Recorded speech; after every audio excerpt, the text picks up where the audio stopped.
السلام عليكم ورحمة الله وبركاته. اخباركم عاملين ايه؟ يا رب تكونوا بخير. معانا النهاردة فيديو جديد وميكروسكوب جديد دخل ورش عندنا من شركة ميانت. ميكروسكوب T3. هنفتح مع بعض الكرتونة وهنشوف هنركبه ازاي. طبعا اسهل حاجة ان انت تركب الميكروسكوب، لكن هنيجي بقى لمعايرة الميكروسكوب هنزلهولك في فيديو تاني جديد علشان تشوف كل حاجة وتعرف تعمل معايرة للميكروسكوب بتاعك. هنا ننزل ميكروسكوب عشان ننزله بالراحة وبأمان. خرجنا الميكروسكوب معانا. أول حاجة ده ليد الميكروسكوب برضو من شركة ميانت، بيكون جاي معاه ودوت ليد على فكرة جميل جدا. هو مش أقوى حاجة لكن حلو جدا. هنبدأ نفتح مع بعض. هنشيل اللزق أو هنفتح اللزق اللي ماسك الفوم الغلاف. طبعا الغلاف دوت او الفوم دوت عشان ما يتكسرش معانا في شركة الشحن او في التحميل او رايح جاي او ايا يكن، عشان يوصل لك بكل امان وبدون اي مشاكل. طبعا دي الجزئية اللي بتكون ماسكة الميكروسكوب في الهولدر بتاعه او في الحامل بتاعه علشان ما ينزلش لتحت وما يطلعش لفوق. ده عمود الهولدر بتاعه او عمود القاعدة بتاعته. عندك ديت العدسة CTV اللي بتركبها وتركب عليها الكاميرا. ديت طبعا العدسات العينية 23/10.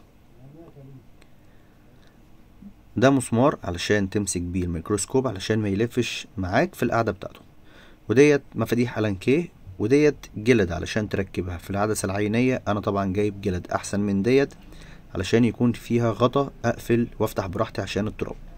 ودوت كفر طبعا عشان تقفل الميكروسكوب آخر اليوم بعد الشغل علشان التراب وكل حاجة. دي القاعدة بتاعت الميكروسكوب كاملة، وهنا الميكروسكوب معانا. نشيل بقى الدنيا دي كلها ونبدأ نجمع الميكروسكوب.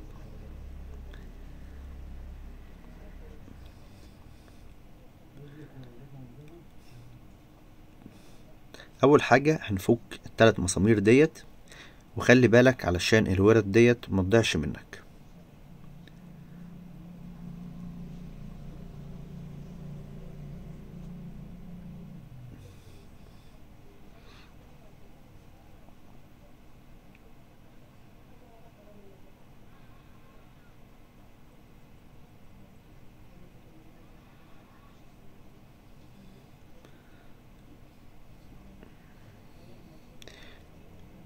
في عندك مسمار تثبيت القطعة السوداء بالقطعة التانية النيكل ديت، خليه من ورا او عادي خليه من قدام مش تفرق معاك، بس انا هخليه من ورا.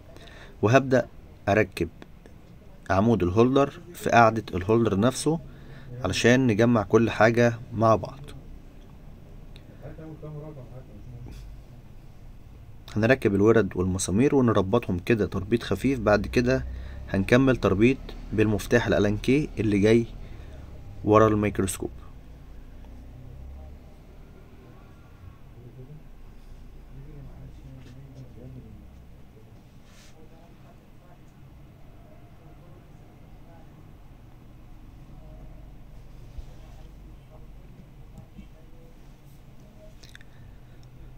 هنجمع على المسامير ونربطهم كده حلو جدا علشان ما يكونش فيه اي اهتزاز في الميكروسكوب. وطبعا المكتب بتاع الصيانة لو انت عامله حاجة متينة وحاجة حلوة هيكون مريح معاك علشان هيخف معاك الاهتزازات، مش هيكون فيه اهتزازات. والجلد اللي موجودة من تحت ديت علشان الميكروسكوب ما يتحركش معاك ويكون ثابت مكانه، وبرضو علشان القاعدة ما تجرحش المكتب عندك. هنا هنجيب الهولدر الصغير دوت، ده اللي بيكون ماسك الميكروسكوب ان هو ما ينزلش لتحت. وطبعا انا بفضل الهولدر دوت ان انا امسك بيه الميكروسكوب احسن من ماسك الميكروسكوب نفسه، علشان لو هحرك الميكروسكوب يمين وشمال براحتي او هلفه الجنب التاني او هبعده عن جزئية الصيانة علشان اشوف براه او اشتغل بعيد عنه. ده في حالة لو المكان عندك مش واسع. يعني بص لو هتحركه بالطريقة ديت.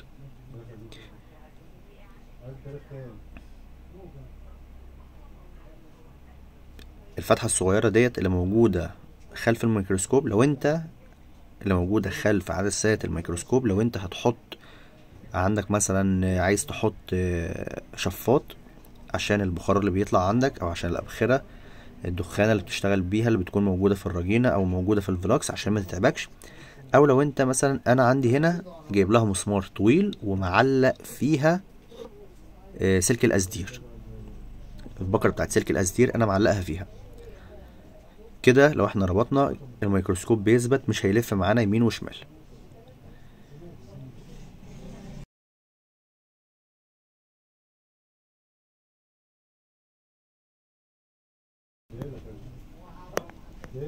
ده شكل العدسات العينية.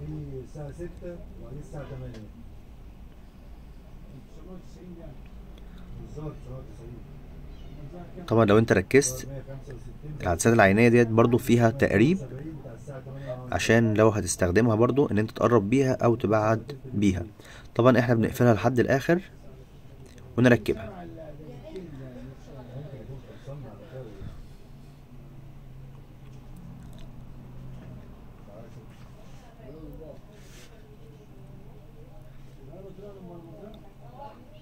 والجلد اللي بتكون جايه مع الميكروسكوب ديت لو انت عايز تستخدمها براحتك، مش عايز تستخدمها فانا بفضل الجلد ديت، سواء بقى من شركة ريلايف او RF4 او مثلا شركة ميانت، مش هتفرق معانا كتير. المهم تكون جلدة بغطا، علشان وانت بعيد عن الميكروسكوب لو عندك تراب او اي حاجة تقفل على العدسات، علشان ما يدخلهاش تراب وتيجي تنضفها بعد كده تلاقيها اتجرحت معاك. هنا بقى هنبدأ ان احنا نشيل الغطا اللي على عدسة الكاميرا علشان نركب العدسة النص معانا او العدسة ال7/10. دي ليها شغل ودي ليها شغل. احنا دلوقتي هنركب العدسة النص علشان نقفل الدنيا بس معانا.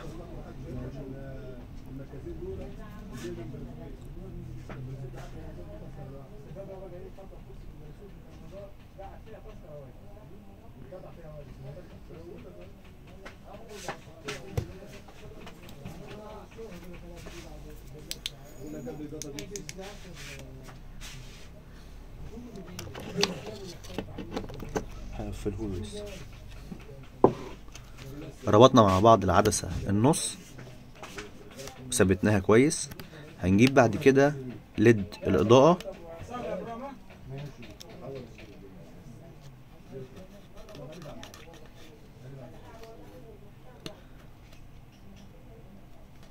حلاوة ليد الإضاءة دوت ان هو بيركب معاك ربط برضو في العدسة النص، مش اللي هو بيمسك بمسامير. وغير كده ليد الإضاءة حلو ان فيه برضو باغة، علشان لو في اي تراب هيمسك على الباغة بتاع الليد، مش هيمسك على العدسة اللي انت مركبها، سواء العدسة النص او ال7/10. وطبعا زي ما انت شايف دلوقتي هنوصله بشاحن، اي شاحن عندك، وبيركب على سوكت تايب سي. يعني الهولدر نفسه او الرينج مثلا او الليد اللي بيركب عليه ده بيركب فيه وصلة تايب سي، ممكن توصلها في اي مكان عادي. يعني مش لازم ان انت تروح تجيب محول او مثلا تجيب اي حاجة قيمتها تكون عالية 12 فولت او 9 فولت عشان توصل عليه. لا، اي راس شاحن عادية عندك في المحل وصل عليها.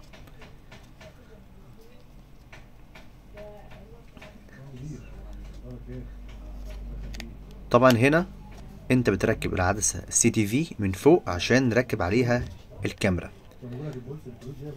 هنزلك فيديو هوريك ازاي هنركب الكاميرا ونوصلها، وهنزلك بعد كده فيديو هوريك ازاي هنعمل معايرة للميكروسكوب علشان تعرف تشتغل بيه بكل سهولة. لو عجبك الفيديو متنساش لايك شير وسبسكرايب وتفعل زر الجرس، وتابعني عشان تشوف كل جديد. سلام.